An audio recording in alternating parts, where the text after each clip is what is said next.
evening, everyone, and welcome to the Honeyzoomers. I am your host, Minister Sharon Simon, and my goal is to hook you up. And as you know, I specifically hook comics up.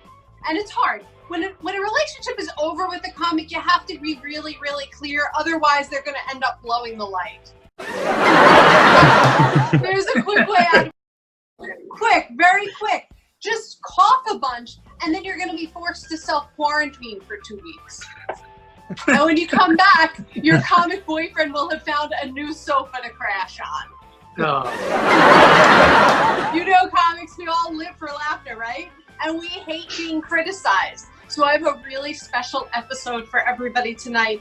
Tonight, I have a reviewer who is going to be here for 3 comics to compete with a date for her, and she's not going to hesitate to give you her feedback. So before I introduce you to our beautiful bachelorette, I want to first introduce you to our hilarious comedians. Are you ready? Yes. Well, I'm ready. Oh, yes. Us? Yes. Yeah. 1,000 times. Yes. I'm ready. Nice. Okay, well, our first contestant is easygoing, spontaneous, and although he's adventurous, he does wear a condom. He prefers that his dates don't have kids, but the hard thing is if she has kids, she may have really, really great snacks.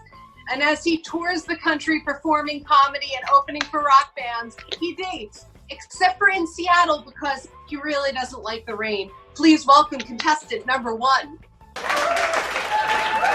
Hi, I wear a condom. That's you. Yes. Thank you so much for being here. It's good to be here.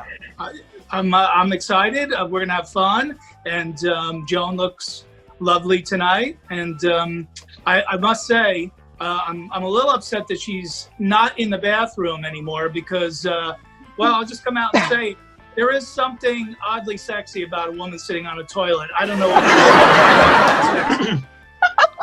Did I know you in college? I'm starting to feel like I met you at one of the college parties I was at when I was sitting in the bathroom crying to myself. Somewhere. I'm going to go ahead and introduce you to our next contestant. He is so brave that he's actually a dedicated Mets fan. But his big fears are cockroaches and daddy issues.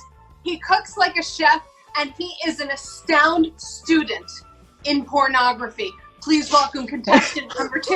Holy shit. I study it like I'm learning it, and I can come back and show you what I've learned.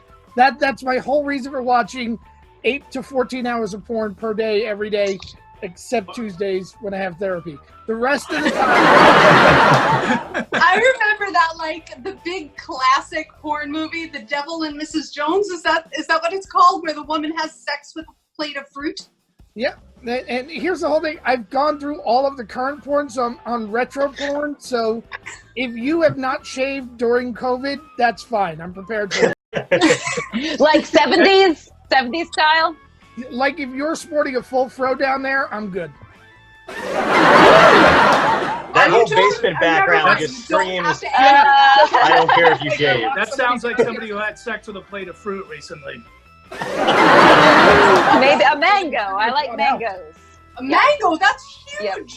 Yep. All right. Okay. Our next contestant. Listen, even though he's not met you yet, he's just meeting you. He already knows he does not want to spend the holidays with your family. I don't either. Not with mine, at least. He's so dedicated to making you happy that if things don't work out, he will actually help you find the next guy, as long as you're still sleeping with him. Please welcome contestant number 3. Yeah. Hi. How are you?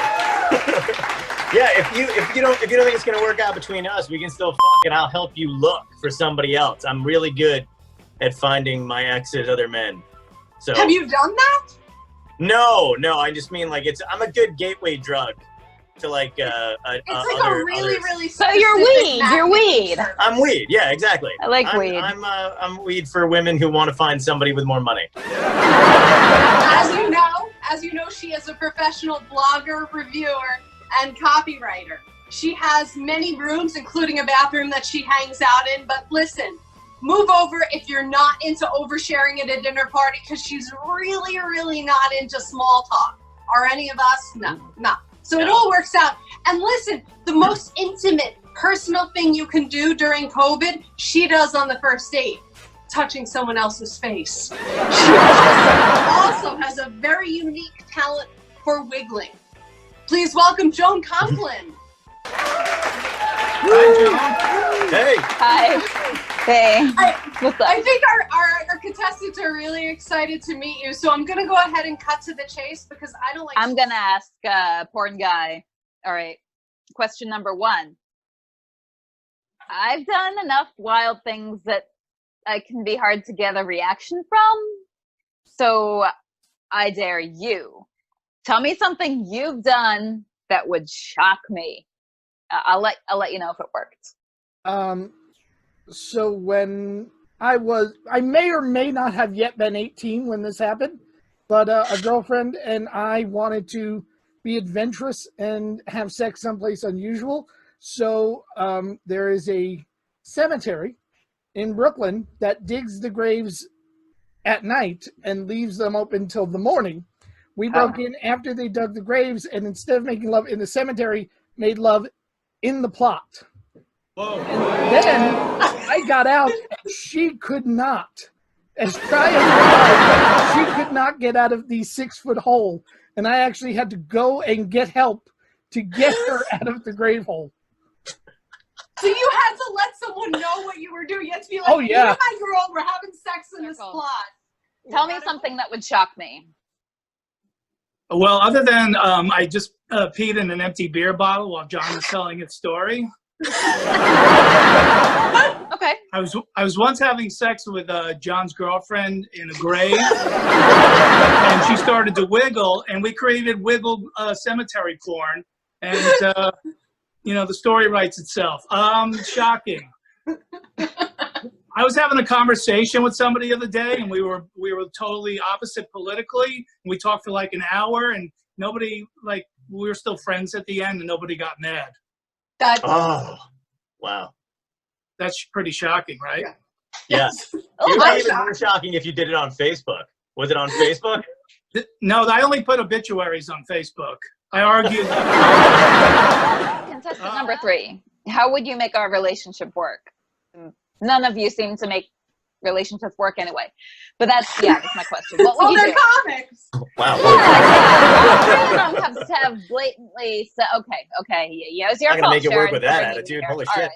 Yeah. Jesus, fuck. How would I make it work? I would try to, honestly, I would try to do, I would try to communicate a lot about your insecurities, my insecurities.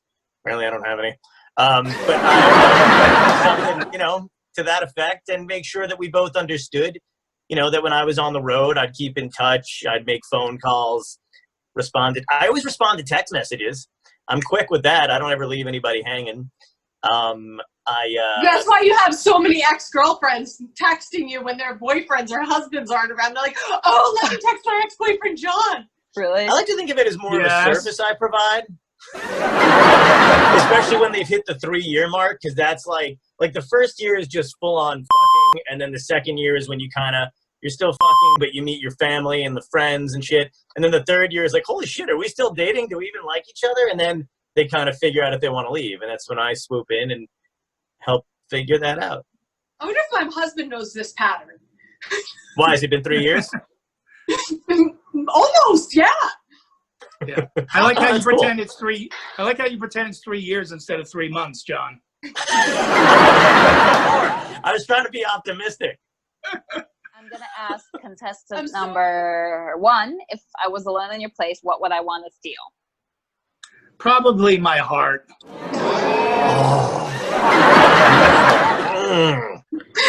Moves in. That's it. I'm out. And how much is Game's that over. worth?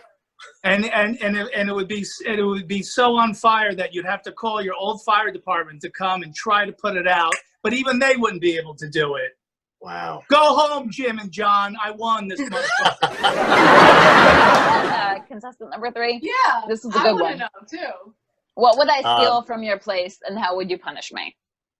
I actually have Joey Fatone's guitar, but it's not worth as much. Not nearly as much. No. What would you steal? What would you steal from my place? That's a good. I don't know. I don't really have anything. I like my T-shirts and my leather jackets and shit. So maybe if you took, it'd be cute if you actually took one of my leather jackets. I'd let you wear it. I'd wear. I'd be honored if you snagged a coat, wore it home. It'd be cute. And I also, I have a cat. So if you took him, that'd also be kind of a bummer. Do you like cats? Perfect. Hey, Don, boom, motherfucker. I got a cat. Yeah. Just, whatever. Now, contestant number 2, I'm going to ask you. No dog, no cat in your pick, because that makes you look like a douche, and I guess you're obviously not, so what would you have in your profile pic? I'd probably post a profile pic from in a graveyard, since that's kind of so that if you actually responded to it, I know you're down. Like maybe me just in a fez leaning against a headstone. I think that's what it is. And yes, I do own a fez. Oh. A fez? And on that note, Joan, do you feel like you have a decision? Do you know which one of these gentlemen you want to go out with? Will it be the guy who will dress up like the Unabomber for you, vegetarian for 28 years, may or may not strap you to his radiator? Our porn expert who will have sex with you in a grave? A gentleman who, if you have sex with him once, will keep you intertwined with him for the rest of your life.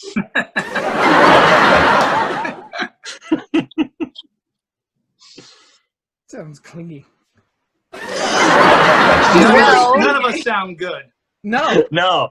This is a weird motley crew, but I'm for it.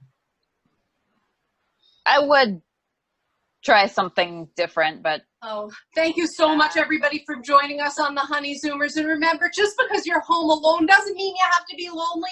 Just post your opinion on anything, even potato chips on social media, and at least 500 people will start arguing with you. And it could be worse. You could just be stuck with those actual people. Sometimes I feel like I am. But we're always here for you on the Honeyzoomers. And remember to please be safe, be well, and know that I love you. Good night. Good night, everybody. Good night.